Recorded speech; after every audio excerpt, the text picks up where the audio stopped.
بسم اللہ الرحمن الرحیم یا ایھا الذین آمنوا لا تقدموا بین یدی اللہ ورسولہ واتقوا اللہ ان اللہ سمیع علیم۔ اہل ایمان مت آگے بڑھو اللہ اور اس کے رسول سے، اور اللہ کا تقوی اختیار کرو، اللہ سب کچھ سننے والا، سب کچھ جاننے والا ہے۔ یہ پہلی آیت جو ہے یہ گویا کہ ہر اسلامی ریاست کی دفعہ نمبر 1 ہے۔ تو فرمایا پہلی بات تو یہ طے کر لو کہ اللہ کا حکم اور اس کے رسول کا حکم، کتاب اور سنت، no legislation can be done here repugnant to the book of Allah, Quran and the Sunnah of the Prophet sallallahu alaihi wasallam۔ یہ ہے اصل الاصول، یہ ہے دفعہ کہ اس دفعہ سے اب یہ ریاست اسلامی بن گئی کہ جو بھی لیجسلیٹو باڈی آپ بنائیں، اسے آپ پارلیمنٹ کہیں، اسے مجلس ملی کہیں، اسے آپ کانگریس جو چاہیں کہیں، اس کی لیجسلیٹو اتھارٹی جو ہے وہ لمیٹڈ ہے، limited by the injunctions of the Quran and the Sunnah. اس دائرے کے اندر وہ قانون سازی کر سکتے ہیں، اس لیے کہ اس دائرے کے اندر جو کچھ ہے وہ مباح ہے، اور مباح کے اندر آپ اکثریت کے ساتھ فیصلہ کر لیجئے۔ کسی دعوت میں آپ کر رہے ہیں، مہمان بلا رہے ہیں، اس میں مشروب کون سا سرو کیا جائے، اس میں روح افزا شربت پلایا جائے یا کوئی سیون اپ پلایا جائے یا کیا کیا جائے، اب اس کو آپ وہ بھی مباح ہے وہ بھی مباح ہے، اب کثرت رائے سے فیصلہ کر لیجیے۔ لیکن کثرت رائے کیا 100% رائے بھی اللہ کے کسی حکم میں ترمیم نہیں کر سکتی، وہ تو دائرہ ہے، اس دائرے کے اندر رہنا ہے، جس کو کہ ایک حدیث سے حضور نے بہت عمدگی سے واضح کیا ہے۔ آپ نے فرمایا مثل المومن کا مثل الفرس فی عقیتہ، مومن کی مثال ایسی ہے جیسے کہ گھوڑا جو بندھا ہوا ہے کھوٹے کے ساتھ۔ ظاہر بات ہے مومن میں جو اللہ کو مانتا ہے تو اللہ کے حکم سے بندھ گیا، رسول کو مانتا ہے رسول کے فرمان سے بندھ گیا، قرآن کو مانتا ہے تو قرآن کے احکام سے بندھ گیا۔ تو ایک آدمی وہ ہے مادر پدر آزاد ہے، نہ اللہ کو جانے نہ رسول کو جانے نہ کسی آسمانی ہدایت کو مانے، وہ جو چاہے قانون بنائے، وہ سوڈمی کو بھی جائز قرار دے دیں، ہومو سیکشولیٹی کو بھی جائز قرار دے دیں، دو مردوں کی شادی کو جائز قرار دے دیں، لیگل سٹیٹس دے دیں، ان کی مرضی ہے جو چاہے کریں، لیکن مسلمان تو پابند ہوتا ہے۔ تو پہلی یہ آیت جو ہے انتہائی اہم ہے، اور گویا کہ اس کی ترجمانی ہے جو پاکستان کے دستور میں وہ الفاظ لکھے ہوئے ہیں، no legislation can be done here repugnant to the Quran and Sunnah۔ یا ایھا الذین آمنوا لا تقدموا بین یدی اللہ ورسولہ واتقوا اللہ ان اللہ سمیع علیم۔ اس کے بعد جو آ رہی ہیں 4 آیتیں، یہ خاص طور پر حضور کے ساتھ کیا طرز عمل ہونا چاہیے۔ دستوری بنیاد اسلامی ریاست کی یہ آ گئی، اللہ اور اس کے رسول کے احکام کی اطاعت، لیکن ایک ہماری ثقافت، ہماری تہذیب، ہمارے کلچر کی ایک بنیاد ہے، اور وہ بنیاد کیا ہے؟ حضور کی تعظیم، حضور سے محبت، حضور کے نقش قدم کی پیروی، آپ کے سرتابی نہ کرنا، آپ کے آواز کے مقابلے میں اپنی آواز بلند نہ کرنا۔ اب یہ آرام یہ ہے وہ توقروہ و تعزروہ، یہ گویا کہ اس کی شرح ہے۔ یا ایھا الذین آمنوا لا ترفعوا اصواتکم فوق صوت النبی، اہل ایمان اپنی آواز کبھی بلند نہ کرنا نبی کی آواز پر، ولا تجہروا لہ بالقول کجہر بعضکم لبعض، اور جس طرح تم آپس میں بلند آواز سے ایک دوسرے سے بات کر لیتے ہو، ایسی حرکت کوئی نبی کے ساتھ نہ کر بیٹھنا۔ ان تحبط اعمالکم، مبادا تمہارے سارے اعمال حبط ہو جائیں۔ تم سمجھو گے میں نے کوئی گناہ کبیرہ تو نہیں کیا ہے، میں نے چوری نہیں کی، ڈاکہ نہیں ڈالا، زنا نہیں کیا، کچھ نہیں کیا، لیکن نہیں، گستاخانہ طرز عمل نبی کی شان میں یہ تمہارے سارے کاموں کو حبط کر دے گا، اکارت کر دے گا۔ وانتم لا تشعرون، تمہیں پتہ بھی نہیں چلے گا۔ ان الذین یغضون اصواتهم عند رسول اللہ اولئک الذین امتحن اللہ قلوبهم للتقوی، ایک چیز کو ایک منفی انداز میں بھی کہا، اب یہ کہ مثبت انداز میں، شاباش دینے کے انداز میں، بے شک وہ لوگ جو اپنی آوازیں پست رکھتے ہیں رسول اللہ کے سامنے، یہی وہ لوگ ہیں کہ جن کے دلوں کو اللہ نے چن لیا ہے، امتحان کر کے جانچ پرکھ کر چن لیا ہے، اختیار کر لیا ہے تقوی کے لیے۔ اب ان کے دلوں میں اللہ تعالیٰ تقوی زیادہ سے زیادہ پیدا کر دے گا۔ لہم مغفرۃ واجر عظیم، ان کے لیے مغفرت ہے اور بہت بڑا اجر ہے۔ ان الذین ینادونک من وراء الحجرات اکثرهم لا یعقلون، یہ بھی ایک سوء ادب تھا، اور یہ ویسے بھی عام معاشرت کے اعتبار سے بھی سوء ادب ہے۔ وہ لوگ آتے تھے بدو باہر سے، اب حضور کا اپنے معمولات تھے، کس وقت آپ کو برآمد ہونا ہے اپنے حجرے سے، اور وہ باہر سے کھڑے ہو گئے، یا محمد اخرج علینا، آئیے ذرا باہر تشریف لائیے۔ فرمایا ان الذین ینادونک من وراء الحجرات، بے شک وہ لوگ جو آپ کو پکارتے ہیں دیواروں کے پیچھے سے، حجرات کے باہر سے، اکثرهم لا یعقلون، ان میں سے اکثر ہی وہ ہے جو عقل نہیں رکھتے۔ ولو انہم صبروا، اگر وہ صبر کرتے حتی تخرج الیہم، کہ آپ خود برآمد ہوتے اپنی حجرے سے، تشریف لاتے باہر، لکان خیرا لہم، یہ ان کے حق میں بہت بہتر تھا۔ واللہ غفور الرحیم، اللہ غفور اور رحیم ہے۔ یہ انہوں نے جان بوجھ کے گستاخی نہیں کی، یہ صرف بدو ہوتے تھے، اور ظاہر بات ہے وہ مہذب لوگ نہیں تھے، اس حوالے سے ان کے ہاں جو بھی تھا، اور عرب کا بدو وہ تو یوں سمجھیے کہ بہت ہی زیادہ ان آداب وغیرہ سے بہت ناواقف، بہت دور، تو اس لیے ان کا کہ اگرچہ انہوں نے کی ہے یہ زیادتی، لیکن اللہ غفور ہے اور رحیم ہے، بخشنے والا ہے، آئندہ اس کا اعادہ نہ ہو۔ اس کے بعد 8 احکام آ رہے ہیں مسلمان معاشرے کو مضبوط اور مربوط رکھنے کے لیے، اس لیے کہ اقامت دین کی جد و جہد، غلبہ دین کی جد و جہد، اگر یہ جماعت مضبوط نہیں ہے، مستحکم نہیں ہے، مربوط نہیں ہے، تو ظاہر بات ہے جد و جہد کمزور ہوگی۔ اور اس کے اندر رکھنے کہاں سے پیدا ہو سکتے ہیں؟ 2 بڑے حکم اور 6 چھوٹے حکم۔ ویسے وہ چھوٹے کس وجہ سے کہہ رہا ہوں وہ بھی میں آپ سے عرض کر دوں گا، اس لیے کہ وہ ایک آیت میں 3 جمع کیے، اور یہاں پہلے جو 2 بڑے حکم آ رہے ہیں ان کے لیے مستقل آیات نازل ہوئی۔ بڑے احکام میں سے پہلا کیا ہے؟ یا ایھا الذین آمنوا ان جاءکم فاسق بنبأ فتبینوا ان تصیبوا قوما بجہالۃ فتصبحوا علی ما فعلتم نادمین۔ اہل ایمان، اگر تمہارے پاس کوئی فاسق شخص آئے جو متقی نہیں ہے، وہ آئے کوئی بڑی خبر لے کر، اطلاع لے کر، فتبینوا، تو تحقیق کر لیا کرو، اس کی خبر پر کوئی اقدام نہ کر گزرنا۔ ہو سکتا ہے وہ غلط بات بتا رہا ہو تمہیں کہ فلاں قبیلہ جو ہے حملے کی تیاری کر رہا ہے، تو تم پہلے اسے پری ایمپٹ کرنے کے لیے فوری طور پر تم حملہ کر دو، نہیں، فتبینوا، تحقیق کر لیا کرو، ان تصیبوا قوما بجہالۃ، مبادا تم جا پڑو کسی قوم پر نادانی میں، حملہ کر بیٹھو کسی قوم کے اوپر، کسی قبیلے کے اوپر نادانی میں، فتصبحوا علی ما فعلتم نادمین، اور پھر تمہیں ہونا پڑے جو کچھ کہ تم نے کیا ہو اس پر نادم۔ اس لیے یہ کہ افواہوں پر کوئی اقدام نہ کیا جائے۔ ہاں خبر لانے والا صدیق اکبر ہو رضی اللہ تعالیٰ عنہ، بات دوسری ہے، لیکن یہ کہ جو شخص جو ہے قابل اعتماد نہیں ہے، اس کا کردار، اس کی زندگی جو ہے اس طرح کی نہیں ہے، تو اس کے بارے میں اس کی رائے ہوئی کسی خبر پر فوراً کوئی اقدام درست نہیں ہوگا، اس کی پوری طرح تحقیق کرو، تفتیش کرو۔ اور ایسا ہی ہوتا ہے اکثر و بیشتر کہ یہ جو افواہوں کے اوپر اقدام کر دیے جاتے ہیں، ان سے بڑے بڑے جھگڑے شروع ہو جاتے ہیں، بڑی بڑی جنگیں شروع ہو جاتی ہیں۔ وَاعْلَمُوا أَنَّ فِيكُمْ رَسُولَ اللَّهِ، اور دیکھو تمہارے مابین اللہ کے رسول ہیں۔ یہ اس سے کیا مراد ہے؟ یعنی محمد صلی اللہ علیہ وسلم اللہ کے رسول ہیں، لیکن یہ تم میں سے بعض خواتین کے شوہر بھی ہیں، بعض اشخاص کے داماد بھی ہیں، بعض کے خسر بھی ہیں، یہ رشتے ہیں کہ نہیں؟ بعض کے بھتیجے بھی ہیں، تو اگرچہ ان کے رشتے ہیں، لیکن ازواج کو بھی سمجھنا چاہیے کہ یہ صرف میرے شوہر نہیں، یہ اللہ کے رسول ہیں۔ بڑا فرق ہوگا اگر صرف شوہر سمجھ کر کوئی معاملہ کیا، اور لیکن یہ کہ یہ حیثیت نگاہ میں نہ رہے کہ اللہ کے رسول ہے۔ اگر حضرت ابو بکر اور حضرت عمر سمجھے ہمارا داماد ہے، داماد تو بیٹے کے برابر ہوتا ہے نا، نہیں، اللہ کا رسول، ان کی جو حیثیت تمہارے سامنے مقدم رہنی چاہیے وہ یہ کہ اللہ کے رسول ہے۔ وَاعْلَمُوا أَنَّ فِيكُمْ رَسُولَ اللَّهِ، یہ اللہ کے رسول ہیں اگرچہ محمد ابن عبداللہ، کوئی شک نہیں، لیکن اللہ کے رسول ہیں۔ لَوْ يُطِيعُكُمْ فِي كَثِيرٍ مِّنَ الْأَمْرِ، اگر وہ تمہارا کہنا مانا کرے اکثر معاملات میں، لَعَنِتُّمْ، تو تم مشکل میں پڑ جاؤ گے۔ تمہارا رویہ یہ ہونا چاہیے کہ یہ دیکھو وہ کیا چاہتے ہیں، ان کی منشا دیکھو۔ وَلَٰكِنَّ اللَّهَ حَبَّبَ إِلَيْكُمُ الْإِيمَانَ، لیکن اے محمد کے ساتھیوں، اے صحابہ رسول، اللہ نے تو تمہارے نزدیک ایمان کو بہت محبوب بنا دیا ہے، وَزَيَّنَهُ فِي قُلُوبِكُمْ، اسے تمہارے قلوب کے اندر کھبا دیا ہے، وَكَرَّهَ إِلَيْكُمُ الْكُفْرَ وَالْفُسُوقَ وَالْعِصْيَانَ، اور بہت ہی تمہارے نزدیک ناپسندیدہ بنا دیا ہے کفر کو بھی اور فسق کو بھی اور نافرمانی کو بھی۔ یہ صحابہ کرام کی شان میں بہت بڑی آیت ہے جو نازل ہوئی ہے قرآن میں۔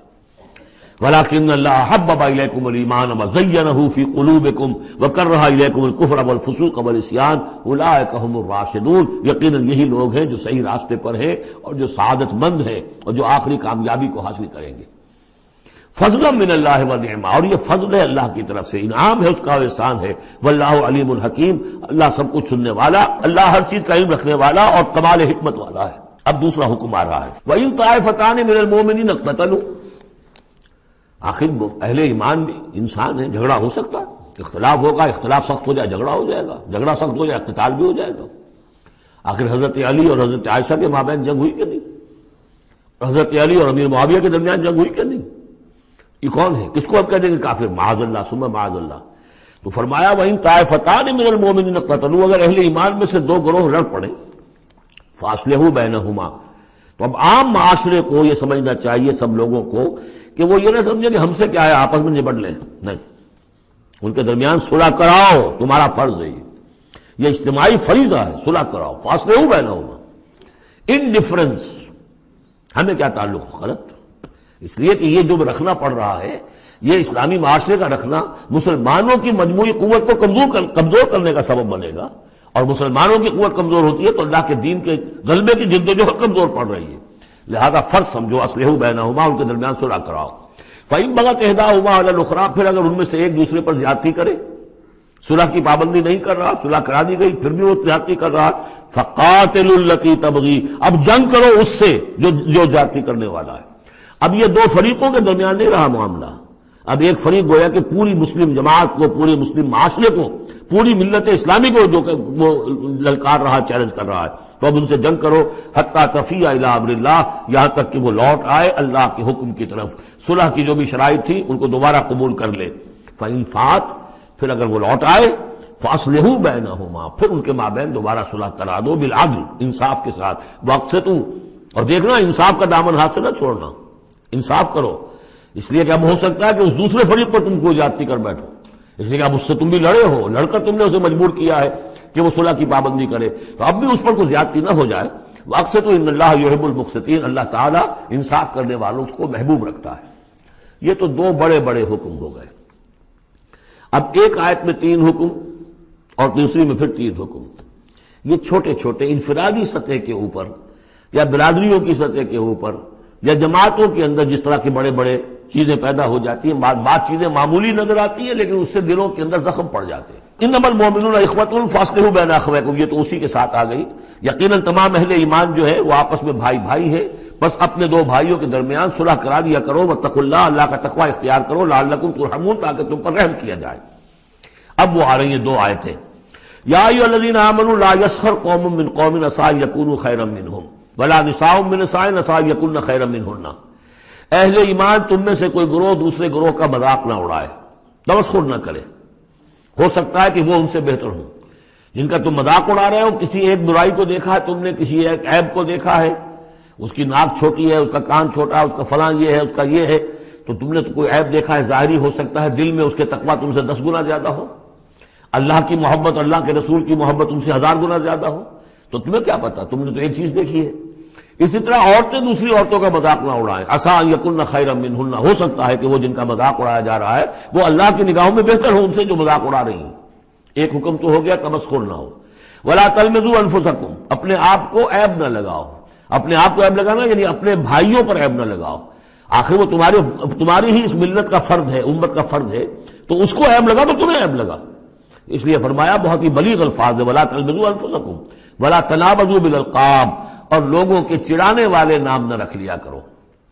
کسی جماعت کا نام کچھ اور ہے، اس کو چڑانے کے لیے نام کچھ اور رکھ لیا گیا ہے، یا اور کسی فرد کے لیے، کسی گروہ کے لیے، تو یہ جو ہے ایک دوسرے کے اوپر اس طریقے سے ڈال دینا اور نام ان کے اوپر کہ جو ان کو پسندیدہ نہیں ہے، یہ 3 کام ہو گئے، ایک آیت میں روکا گیا۔ اس کی وجہ سے اکثر ایسا ہوتا ہے، کبھی ایک دوست آپ کا، آپ ایک خاص قسم کا مذاق اس سے کر رہے ہیں یا کسی لفظ سے اس کو چھیڑتے ہیں، 100 دفعہ وہ سن لیتا ہے، کوئی اثر نہیں ہوتا، کسی وقت کوئی عجیب کیفیت ہوتی ہے اس کی کہ اس کے دل میں جا کر زخم کی طرح لگ جاتا ہے اور پھر وہ دل کا رشتہ ٹوٹ جاتا ہے، اور ایک ایسی جو ہے اس کے اندر گرا پڑ جاتی ہے، پھر کھولے نہیں کھل سکتی۔ لہذا محتاط رہو۔ بئس الاسم الفسوق بعد الایمان، ایمان کے بعد تو برائی کا نام بھی برا ہے، کیوں ان چیزوں میں جا رہے ہو؟ تمہیں تو ایمان کو سمجھنا چاہیے کہ اللہ نے تمہیں اتنی بڑی فضیلت دی ہے، تو ان گندگیوں کی طرف جو ہے تم متوجہ ہی نہ ہو۔ وَمَن لَّمْ يَتُوبْ فَأُولَٰئِكَ هُمُ الظَّالِمُونَ، اور جو باز نہیں آئیں گے تو وہی ہے کہ جو ظالم ہے اللہ کی نگاہ میں۔ تو ترغیب بھی ہے، تشویق بھی ہے، سمجھانے کا انداز بھی ہے، اور ڈانٹ ڈپٹ بھی ہے۔ باز نہیں آؤ گے تو اللہ کی نگاہ میں پھر تم ظالم ہو۔ اگلی آیت میں پھر 3 چیزیں، وہ پہلی 3 چیزیں رو در رو ہوتی ہیں آمنے سامنے، اور یہ 3 چیزیں وہ ہیں جو غیب میں ہوتی ہیں، پیچھے پیچھے ہوتی ہیں۔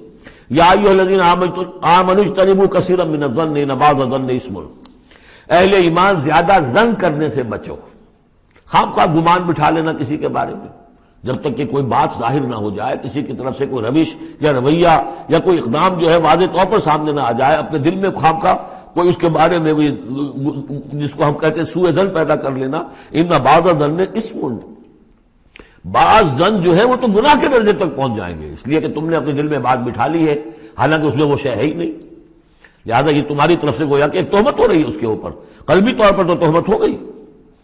ولا تجسسوا، اور دوسری بات یہ ہے کہ ایک دوسرے کے حالات کی ٹوہ میں نہ رہو۔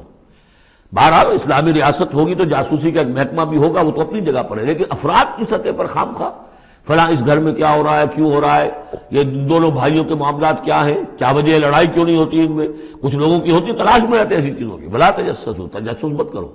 ولا یغتب بعضکم بعضا، اور تم میں سے کوئی دوسرے کی غیبت نہ کرے، کسی کے پیٹھ پیچھے غیر موجودگی میں اس کی کوئی برائی نہ بیان کرے، چاہے وہ برائی بالفعل اس میں ہو.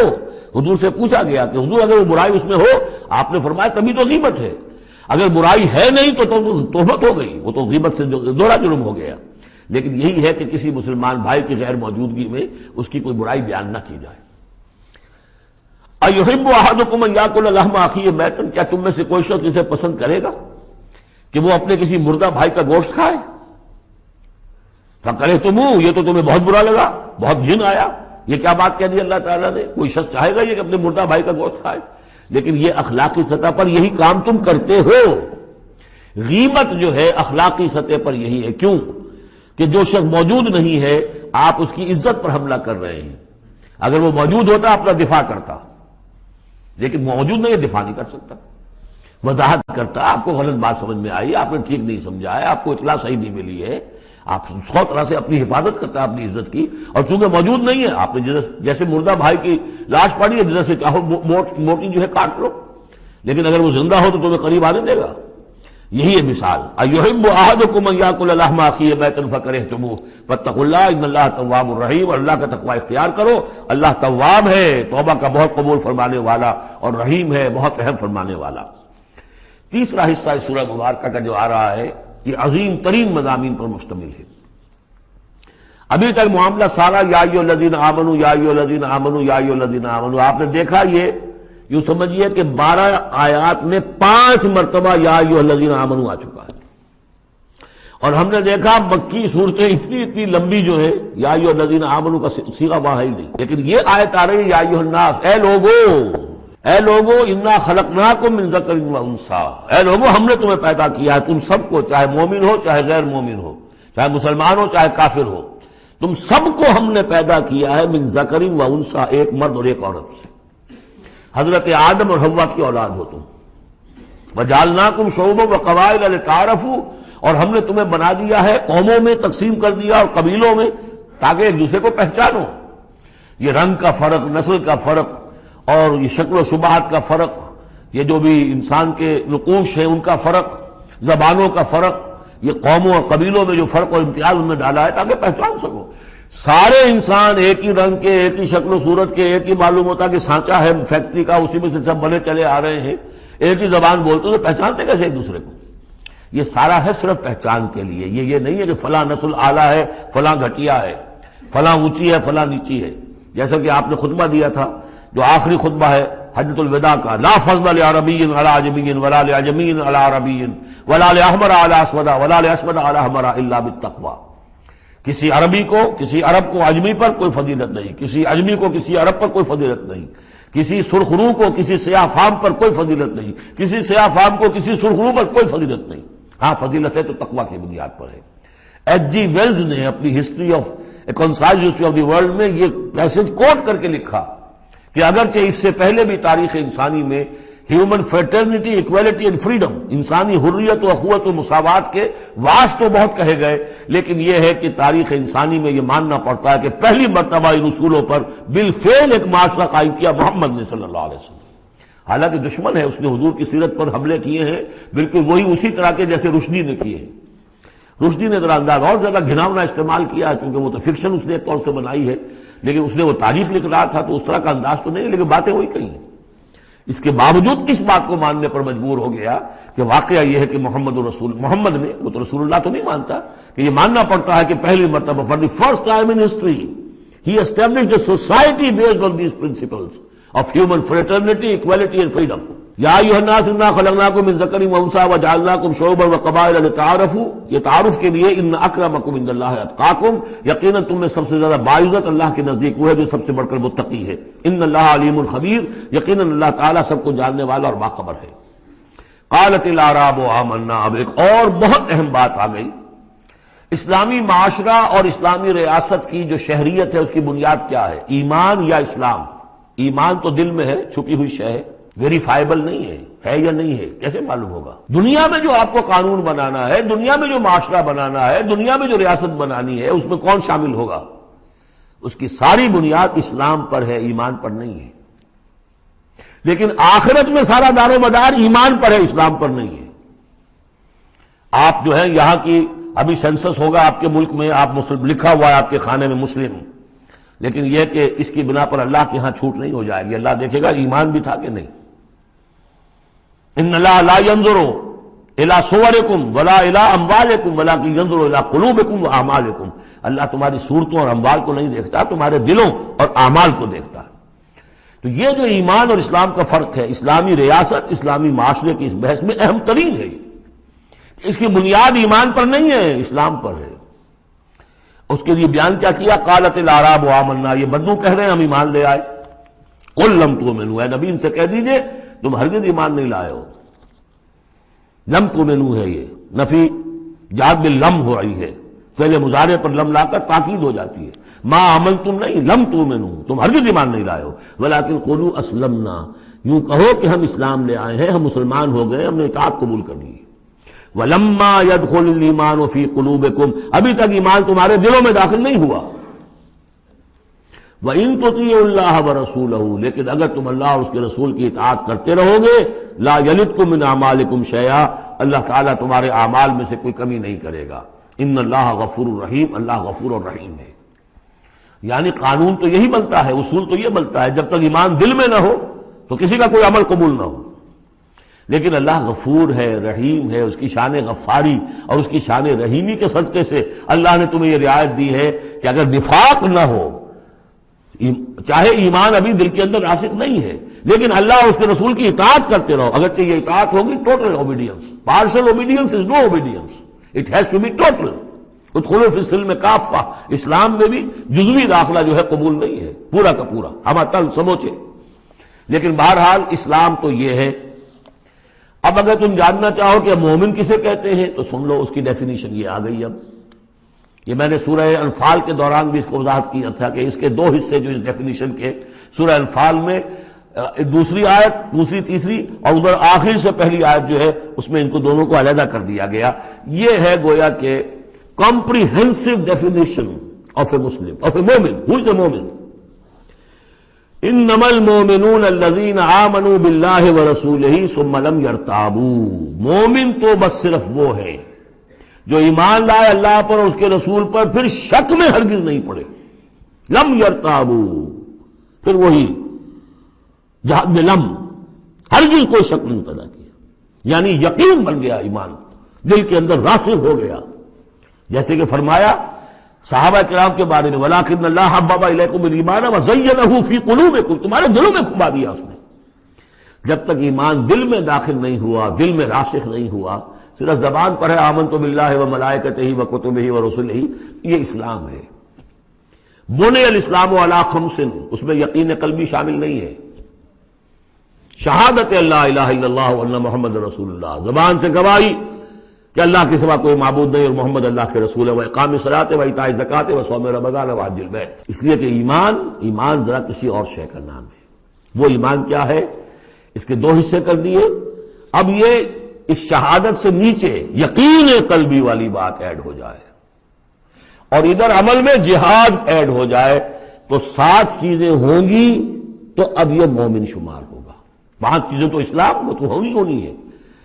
مومن جو ہے وہ مسلم تو ہوگا ہی لا محالہ، لیکن اس سے اوپر کی منزل ہے تو 2 چیزیں اور بڑھ جائیں گی۔ وہ کیا ہے؟ انما المؤمنون الذين آمنوا بالله ورسوله ثم لم يرتابوا وجاهدوا باموالهم وانفسهم في سبيل الله، اور جہاد کریں اپنے مالوں کے ساتھ اور اپنی جانوں کے ساتھ اللہ کی راہ میں۔ اولئک هم الصادقون، یہ لوگ ہیں جو سچے ہیں، دعوی ایمان میں سچے ہیں۔ کہنا آسان ہے آمنت باللہ وملائکتہ وکتبہ، لیکن واقعتاً ایمان ہے یا نہیں اس کا جائزہ لے لو۔ جیسا کہ میں نے عرض کیا، باطل کے نظام کے تحت زندگی گزارتے ہوئے اگر اس کو ذہناً قبول کیا ہوا ہے، اس کی چاکری کر رہے ہیں، اسی کی خدمت کر رہے ہیں اور اپنی توانائیاں صرف کر رہے ہیں اسی نظام کے تحت پھلنے اور پھیلنے اور پھولنے میں، زیادہ کمائیں، زیادہ بڑے گھر میں رہیں، زیادہ شاندار محل ہو، زیادہ ہماری کار لمبی ہو، ہمارا یہ ہو، ہمارا وہ ہو، سارا دن رات اور سارا خون پسینہ اسی کام کے لیے ہوا، وہ مومن نہیں ہو سکتا۔ غلبہ باطل کے تحت انڈر پروٹیسٹ رہنا پڑے گا، ایسے رہنا ہوگا جیسے کہ جیل میں انسان رہتا ہے۔ الدنیا سجن المومن و جنت الکافر، اور یہ کہ اپنی توانائی میں سے منیمم سبسسٹنس لیول پر جو آپ کے وجود کو برقرار رکھنے کے لیے ناگزیر ہو، اس حد تک تو اپنے وقت اور توانائی اور اپنی قوت اور صلاحیت میں لگائیں آپ اپنے اور اپنے اہل و عیال کی ضروریات پوری کرنے کے لیے۔ باقی سارا وقت، ساری صلاحیت، ساری قوت اللہ کے دین کو غالب کرنے کی جد و جہد، نظام باطل کو جڑ سے اکھیڑ کر پھینک کر اور اللہ کے دین کو قائم کرنے کی جد و جہد۔ اگر یہ نہیں ہے، اگر یہ نہیں تو بابا پھر سب کہانیاں ہیں، پھر یہ اسلام کا دعویٰ ہے۔ اسلام تو ہے، مانے گے تم دنیا میں تم مسلمان عورت سے شادی کر سکتے ہو، مسلمان باپ کی وراثت تمہیں مل جائے گی، قانونی حقوق سارے تمہارے مسلمانوں کے ہوں گے، اسلامی ریاست میں تم مکمل شہری شمار ہو جاؤ گے، لیکن مومن شمار نہیں ہوگے اللہ کے ہاں۔ قالت الاعراب، یہ آیات تو ایسی ہیں کہ یہ یاد کر لیجئے آج کی رات۔ قالت الاعراب آمنا قل لم تؤمنوا ولكن قولوا اسلمنا، معلوم ہوا علیحدہ کر دیا ہے، بالکل واحد مقام ہے یہ قرآن مجید کا جس میں اسلام اور ایمان کو یوں کر دیا علیحدہ، کہ ایک گروہ ایسا بھی تھا جس کے بارے میں کہا گیا ایمان تمہارے دلوں میں تاحال داخل نہیں ہوا۔ البتہ اس آیت سے بعض لوگوں کو یہ مغالطہ ہو جاتا ہے کہ یہ منافقین کی بات نہیں ہے، اس لیے کہ منافقین کا تو کوئی عمل قبول نہیں اللہ کے ہاں۔ یہاں کہا جا رہا ہے کہ اگر تم اللہ اور اس کے رسول کی اطاعت کرتے رہو گے اللہ تمہارے اعمال میں کوئی کمی نہیں کرے گا۔ تاریخی پس منظر سمجھ لیجئے، جب اللہ تعالیٰ نے عرب میں حضور کو غلبہ عطا کر دیا، اذا جاء نصر اللہ والفتح ورأيت الناس يدخلون في دين الله افواجا، اب ظاہر بات ہے کہ تمام قبائل کے اندر بیٹھ کر مشورے ہوئے، it's no use continuing resistance, اب تو بہرحال فیصلہ الفتح محمد کو ہو گئی ہے، اب ہم مقابلہ نہیں کر سکتے، کوئی اور راستہ نہیں، جاؤ اور جا کر وفد بھیجو اور اطاعت قبول کر لو اور اسلام قبول کر لو۔ تو وہ اطاعت بھی تھی اسلامی ریاست کی، ساتھ ہی اسلام قبول کرنا بھی تھا کہ ہم نے مان لیا جی، اس لیے کہ وہاں سے تو الٹیمیٹم آ چکا تھا جو سورہ توبہ میں ہم پڑھ چکے ہیں کہ یہ صرف 4 مہینے کی مہلت ہے، اس کے بعد اگر تم ایمان نہ لائے تو فَإِذَا انْسَلَخَ الْأَشْهُرُ الْحُرُمُ فَاقْتُلُوا الْمُشْرِكِينَ حَيْثُ وَجَدتُّمُوهُمْ، تو اس کے بعد ایمان لانا ان کے لیے لازم تھا اگر رہنا عرب کے اندر۔ لیکن یہ کہ ان میں 3 طرح کے لوگ تھے، ایسے بھی یقیناً تھے جو خلوص دل سے ایمان لائے، ایسے بھی لوگ تھے جو دھوکہ دینے کے لیے ایمان لائے، جان بچانے کے لیے۔ یہ 2 ہو گئی ویلیوز، پازیٹو اور نیگیٹو۔ بیچ میں پازیٹو اور نیگیٹو کے مابین ایک زیرو لیول آتا ہے۔ زیرو لیول وہ تھا کہ دل میں نہ دھوکے کی نیت ہے، نہ حقیقتاً ایمان دل میں پیدا ہوا ہے، لیکن اسلام لے آئے، ٹھیک ہے ہم تیار ہیں، وہ ہے جن کا ذکر کیا جا رہا ہے۔ قالت الاعراب آمنا قل لم تؤمنوا ولكن قولوا اسلمنا، تم یہ کہو کہ ہم اسلام لے آئے، ولما يدخل الايمان في قلوبكم، ابھی تک ایمان تمہارے دلوں میں داخل نہیں ہوا۔ وان تطيعوا الله ورسوله لا يلدكم من اعمالكم شيئا، اگر اللہ اور اس کے رسول کی اطاعت کرتے رہو گے اللہ تمہارے عمل میں سے کچھ بھی گھٹائے گا نہیں، کم نہیں کرے گا، بلکہ آگے چل کر یہ بات واضح ہو جائے گی کہ اگر اللہ اور اس کے رسول کی اطاعت کرتے رہو گے تو ایمان بھی تمہارے دلوں میں پیدا ہو جائے گا، اس لیے کہ ایمان سے عمل صالح پیدا ہوتا ہے اور عمل صالح سے بھی ایمان پیدا ہوتا ہے۔ لیکن اگر تم جاننا چاہو اور دل میں یہ امنگ پیدا ہو جائے، اللہ کرے کہ ہم میں سے ہر شخص کے دل میں یہ آج ارادہ اور امنگ پیدا ہو جائے، اور یہ وہ آرزو پیدا ہو جائے جس کے اوپر علامہ اقبال نے جو کہا ہے کہ آرزو اول تو پیدا ہو نہیں سکتی کہیں اور، ہو جائے تو مر جاتی ہے یا رہتی ہے خام، یہ آرزو کہ مجھے مومن رہنا ہے، جینا ہے، مرنا ہے، یہ آرزو اول تو پیدا مشکل سے ہوتی ہے، اور ہو جائے تو معاشرہ اس کو غذا نہیں دیتا، ہر 4 طرف سے اس کے خلاف آپ پر دباؤ پڑنا شروع، دماغ خراب ہو گیا، پاگل ہو گیا، فینیٹک ہے، یہ اپنا کیریئر چھوڑ رہا ہے، یہ اپنا کاروبار برباد کر رہا ہے، وہ فلاں یہ کر رہا ہے، تو ماحول جو ہے، ماحول میں آکسیجن نہ ہو تو پودا کیسے پروان چڑھے گا؟ تو اس لیے بہت مشکل کام ہے، الا یہ کہ خلوص نیت اور عزم مصمم ہو تو اللہ تعالیٰ کی طرف سے خصوصی توفیق اور تحصیل ہوتی ہے۔ تو آج آپ اس کو سامنے رکھ کر دل میں یہ آرزو لے کر اٹھیے کہ یہ ایمان اس ڈیفینیشن پر ہمیں پورے اترنا ہے۔ وہ ڈیفینیشن کیا ہے؟ انما المؤمنون الذین آمنوا باللہ ورسولہ ثم لم یرتابوا وجاہدوا باموالہم وانفسہم فی سبیل اللہ اولئک ھم الصادقون۔ اس آیت کے شروع اور آخر دونوں میں اسلوب حصر ہے۔ مومن صرف وہ ہیں جو ایمان لائے اللہ پر، اس کے رسول پر، پھر شک میں ہرگز نہیں پڑے، ان کے دل میں اس ایمان نے یقین کی شکل اختیار کر لی، اور پھر انہوں نے جہاد کیا اللہ کی راہ میں، کھپائے اس میں اپنے مال بھی اپنی جانیں بھی۔ یہی لوگ حقیقت میں سچے ہیں اپنے دعوی ایمان میں۔ اللہم ربنا اجعلنا منہم، اللہم ربنا اجعلنا منہم، یہی صادقون ہیں جن کے بارے میں سورہ توبہ میں ہم آیت پڑھ کر آئے ہیں، کونوا مع الصادقین، صادقین کے ساتھ ہو جاؤ۔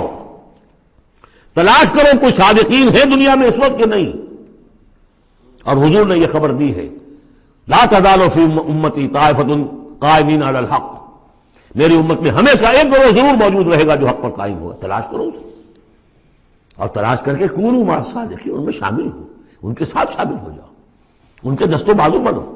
ظاہر بات ہے جمعیت کے بغیر، جماعت کے بغیر وہ اقامت دین کیسے ہوگی؟ وہ اظہار و دین الحق علی الدین کلہ کیسے ہوگا؟ محمد رسول اللہ والذین معہ وہ حزب اللہ بن گئے تھے، تبھی تو دین قائم ہوا نا۔ اب وہ ساری کیفیات جو سورہ حجرات میں آئیں، قل اتعلمون اللہ بدینکم، اب یہ نوٹ کر لیجئے، جن لوگوں کے دلوں میں وہ ایمان نہیں تھا، وہ اسلام لانے پر حضور پر اپنے احسان جتایا کرے، حضور دیکھیے ہم تو لڑے بھرے بغیر اسلام لے آئے، تو ہمارا تو حق زیادہ ہونا چاہیے۔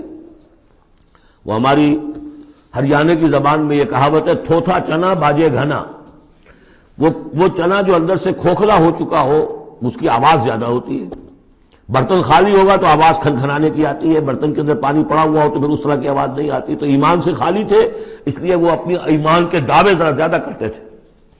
قل اتعلمون اللہ بدینکم، تم اپنے دین کا جو اس طرح سے بڑھ چڑھ کر باتیں کرتے ہو تو اللہ کو بتانا چاہتے ہو، جتلانا چاہتے ہو اپنا دین، واللہ یعلم ما فی السماوات وما فی الارض۔ اگر تمہیں ایمان حاصل ہوتا تو تم یہ جانتے کہ اللہ تو جانتا ہے جو کچھ کے آسمانوں میں اور زمین میں ہے۔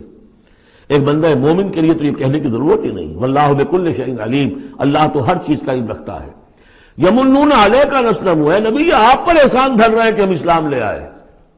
قل لا تمنوا علی اسلامکم، اے نبی سے کہہ دیجئے مجھ پر اپنے اسلام کا کوئی احسان مت دھرو، بل اللہ یمن علیکم، بلکہ اللہ تم پر احسان دھرتا ہے، ان ہداکم للایمان ان کنتم صادقین، کہ اس نے تمہیں ایمان کے راستے پر ڈال دیا ہے اگر تم سچے ہو۔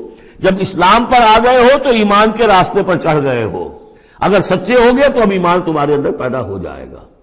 اطاعت رسول کرتے رہو گے، اطاعت اللہ الہی کرتے رہو گے، نمازیں پڑھو گے، روزے رکھو گے، زکوٰۃ دو گے خوش دلی کے ساتھ، تو ان اعمال کی بدولت ان کی نورانیت تمہارے قلوب کے اندر اترے گی اور اس سے تمہارے اندر ایمان پیدا ہو جائے گا۔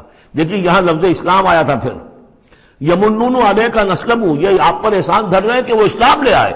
قل لا تمنوا علی اسلامکم، اے نبی کہہ دیجیے مجھ پر اپنے اسلام کا احسان مت دھرو، بل اللہ یمن علیکم، بلکہ یہ تو اللہ تم پر احسان دھر رہا ہے، ان ہداکم للایمان، کہ یہ جو تمہیں اسلام لانے کی توفیق دے دی اس نے، تو اس نے گویا کہ ایمان کی سڑک پر ڈال دیا، تمہیں اس راستے پر ڈال دیا ہے کہ جو ایمان تک لے جائے گی۔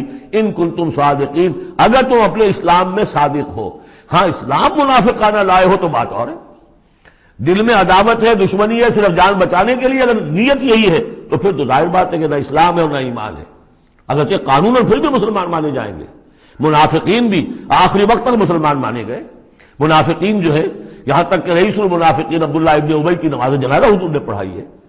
یہ تو غزوہ تبوک کے بعد ہوا، پھر کہ منافقین کو ننگا بھی کیا گیا، اور مسجد جو انہوں نے بنائی تھی مسجد درار وہ گرا بھی دی گئی، وہ سب کچھ ہوا بعد میں ہوا، پہلے نہیں۔ غزوہ تبوک تک کا معاملہ یہ تھا کہ پردہ پڑا ہوا تھا۔ وَلِلَّهُ يَمُنُّ عَلَيْكُمْ أَنْ هَدَاكُمْ لِلْإِيمَانِ إِن كُنتُمْ صَادِقِينَ إِنَّ اللَّهَ يَعْلَمُ غَيْبَ السَّمَاوَاتِ وَالْأَرْضِ، یقیناً اللہ تعالیٰ جانتا ہے آسمانوں اور زمین کی تمام چھپی ہوئی چیزیں، غائب اور غیب اللہ کے علم میں ہے۔ وَاللَّهُ بَصِيرٌ بِمَا تَعْمَلُونَ، اور جو کچھ تم کر رہے ہو اللہ اسے دیکھ رہا ہے۔